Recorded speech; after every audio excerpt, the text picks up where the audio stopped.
分享一個成功案例，有個男客人30幾歲唔靚仔，獨撚樣，月入10萬多啲。佢擺明話我知佢係玩家，佢話我知見咗3個優質美女就成功出鋪，仲分享咗以下3招溝女秘笈添。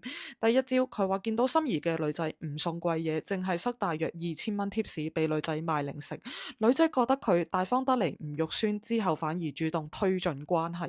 第二招，聽女仔講嘢，佢只會讚美對方，唔會貶低。佢話女仔覺得同佢傾偈舒服，之後主動揾佢傾偈，傾得多大家咪有感情咯。第三招，佢永遠約女仔，淨係會 offer 1至2個日期，女仔得閒就見，唔得閒就 next。